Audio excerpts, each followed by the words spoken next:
In 2012, 3 entities collaborated for a game-changing intervention in the sport of football. The Saint Lucia Football Association, the National Initiative to Create Employment, NICE, and the Ministry of Youth Development and Sports came together to kick off the National Coaching Program. This project, which started off with 45 coaches and administrators deployed island-wide, was meant to provide employment and focus for some of the young adults involved in the beautiful game. It also provided an avenue for ongoing training and human resource development, and it yielded a fantastic opportunity for more young people to be exposed to the sport.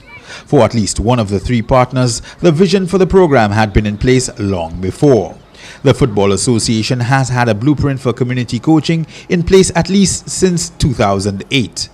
Once the chance came to realize its plans, the SLFA acted quickly and decisively. We always have a concept where we want to make a big investment in youth development.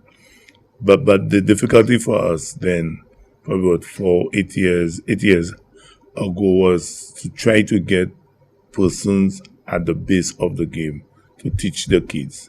And we recognized doing it on a voluntary basis was not paying us the dividends. So when the initiative started about the creation of employment, we wrote a proposal to the NICE office because it's a structure we already had. So it's just very easy for us to have just put our thoughts together and give it up. When we first started, we were approached by the Ministry of Sports to explore ways in which we can engage the various coaches that we had around the country in some kind of educational program under the NICE initiative that would engage the young persons in the community during school and even after school. What those coaches is supposed to do, both before and now, is to teach the kids 6 to 14, 6 to 13 at the schools to play football, just to allow them to love the game.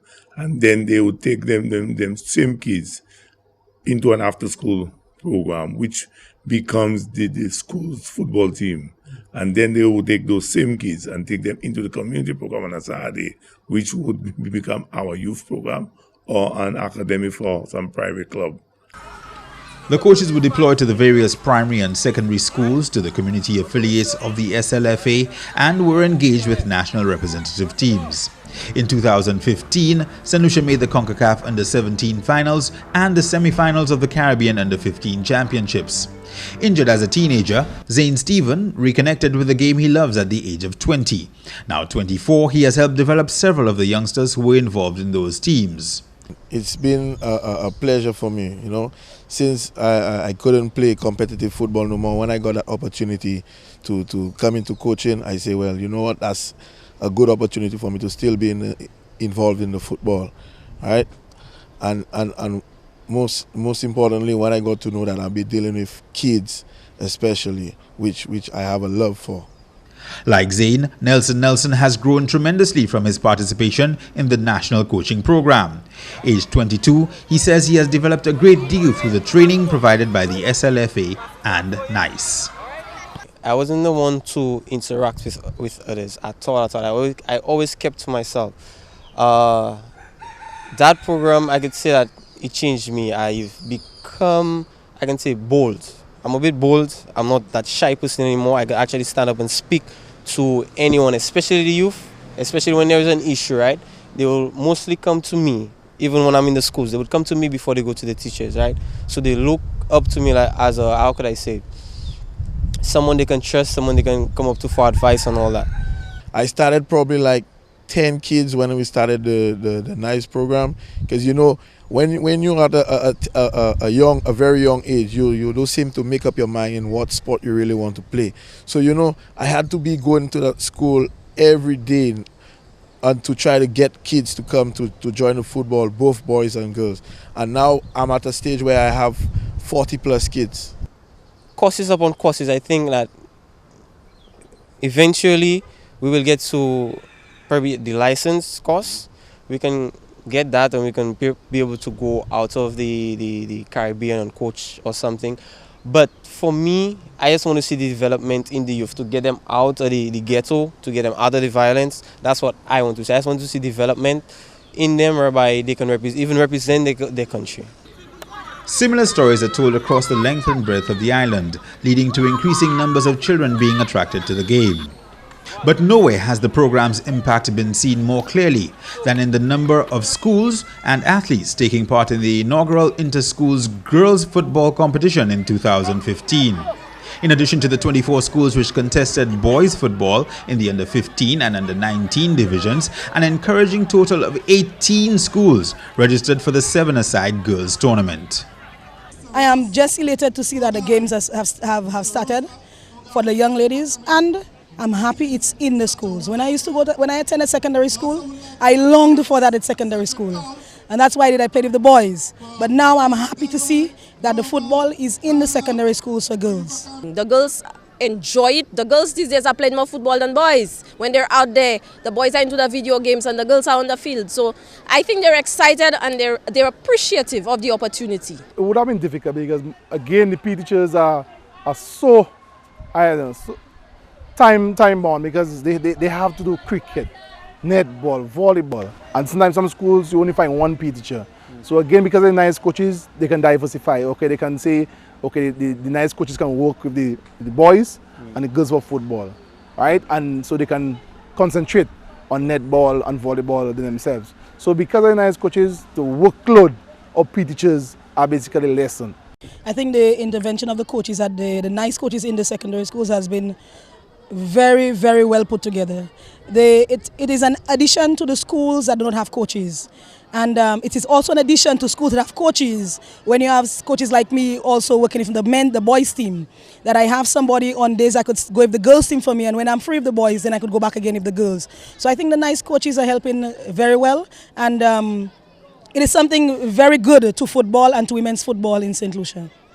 The initial pilot, the success of that initial pilot has actually shown how well the football coaching program has done with the women, not only at the community level, but in the schools. So we are very thankful now that as we go along, we're now seeing the efforts of the last 2 years, right, now coming through. The coaches are principally paid by the government of Saint Lucia through the NICE program, with the SLFA having sought some additional external funding from the global governing body for the sport, FIFA. On a day-to-day basis, they are supervised by the Football Association, with support from the Ministry of Youth Development and Sports. Ongoing coaching certification at various levels is facilitated by the association, with NICE furnishing training in a number of other areas. We wanted to ensure that the whole idea of person's responsibility on the job is at the forefront. So we put all the coaches into the productivity enhancement training program. In addition to that, we also saw the relevance, and even that came from the Ministry of Education standpoint, in that those coaches needed to know how it is or how to handle young persons. So we brought them into training prior to deployment, in where they did the productivity enhancement training, and they also did early childhood education training. So they went through that process prior to deployment. I think as SLFA, it has contributed significantly to the development of the game, and it has made the management of the game extremely easier now, simply because of the concept and where the coaches have been placed. For us, where it should be or where we want it to be is the exact place it's supposed to be, where we want the kids to be coached at the community level. And because of that, there have been a significant increase in the amount of boys and girls that play football in this country. Between the community grassroots program, football in schools, and the coaches' work with national teams, thousands of St. Lucians, from grade school students to teenagers and beyond, have benefited from the national coaching program. From teaching the fundamentals of the game to encouraging the development of young men and women at the competitive level, the initiative has been bearing fruit. Initially intended to run from 2012 to 2015, the program has been extended for 2 more years, meaning that the coaches will now be employed until at least 2017. Budding footballers, parents, teachers, principals, and community leaders alike have labeled the program a success. Understandably, that is a sentiment roundly endorsed by NICE and by the SLFA. It is one of the desires of the SLFA, and it is part of the overall plan between the NICE office and the SLFA to see if we could get more outside private sector investment within the program, because it has paid off, Terry, and it will continue to pay off. We may not be around, but we are hoping that this program continues.